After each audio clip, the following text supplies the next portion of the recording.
Voici une nouvelle recette, celle du moretum. Le moretum, c'est un fromage avec des herbes aromatiques. Donc vous avez ici du brousse, qui est un fromage de brebis, un fromage frais.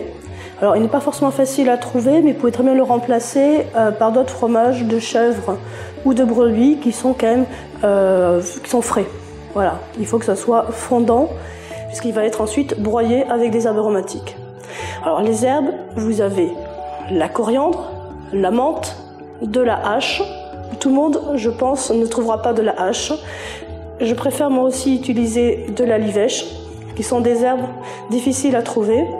Mais dans les faits, le moretum, c'est un plat très rustique. À la place de la hache ou de la livèche, vous pouvez très bien utiliser du céleri, par exemple. En fait, n'importe quelle herbe que vous avez dans le jardin, évidemment, connue par les Romains. Par exemple, l'estragon n'était pas connu. Donc ne rajoutez pas d'estragon dans votre moretum. À ces herbes aromatiques, on ajoute une gousse d'ail,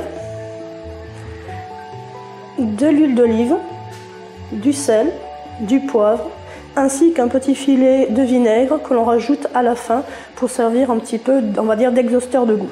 On commence d'abord par piler ici donc les herbes et l'ail. On coupe grossièrement. Voilà, on prend les herbes aromatiques. On garde que les feuilles. Il va falloir broyer l'ensemble. En fait, le moretum se rapproche de ce qu'on connaît aujourd'hui, sous forme de fromage, on va dire à fines herbes, mais avec donc des herbes qu'on n'utilise pas forcément fréquemment, comme la menthe, la livèche ou la coriandre. La coriandre. Alors, la coriandre apporte une petite saveur poivrée. Alors, n'hésitez pas sur la quantité d'herbes aromatiques, puisque ce sont elles qui vont donner toute leur saveur au moretum.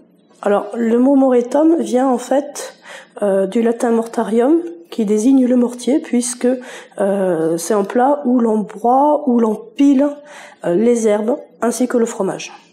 Voilà, donc la menthe, la coriandre, l'ail, et on rajoute ici par exemple de la livèche. Ou de la hache, quand on n'en a pas. Alors quand on la sent, quand on la goûte, on a véritablement une saveur qui est très proche de celle du céleri. L'idéal, c'est quand même de la livèche. Mais si on n'en a pas, donc mettez du céleri, ou comme moi par exemple de la hache. Voilà, donc là on a toutes les herbes, on a l'ail, et il ne reste plus qu'à broyer. Alors, il est plus simple de les broyer dans un mortier, comme celui-ci. Plus petit, plus facile pour broyer. On a besoin d'utiliser moins de force.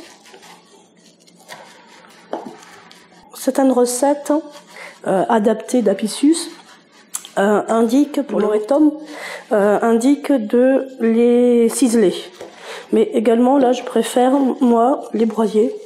La saveur est plus fine, plus délicate.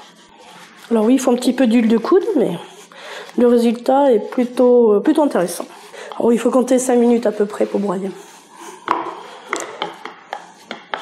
Alors si au début on a beaucoup d'herbes, à la fin finalement on a un petit volume, mais qui correspond assez bien ici à 250 grammes de fromage. Alors c'est une recette, je ne l'ai pas indiqué, qui peut correspondre à un apéritif pour 6 à 8 personnes. Voilà, les herbes sont quand même déjà bien mélangées, bien broyées. Le fromage, donc on peut l'écraser à la fourchette, tout simplement. On rajoute les herbes, on mélange l'ensemble. À ce stade-là, on va rajouter l'huile d'olive, une pincée de sel, un petit peu de poivre, aussi une petite pincée. Donc il faut que le mélange soit bien homogène. C'est un petit peu l'ancêtre du pesto, la recette italienne du pesto. On rajoute un petit filet de vinaigre, on remélange. Voilà. Alors ce plat va lui donner une forme, en fait, ça va servir de moule. Le moretum est prêt. Il ne restera plus donc à le mettre au frigo, le démouler dans une paire d'heures. Et ensuite, pour la décoration, on peut très bien rajouter de la menthe ou de la coriandre avec un petit filet d'huile d'olive. Voilà.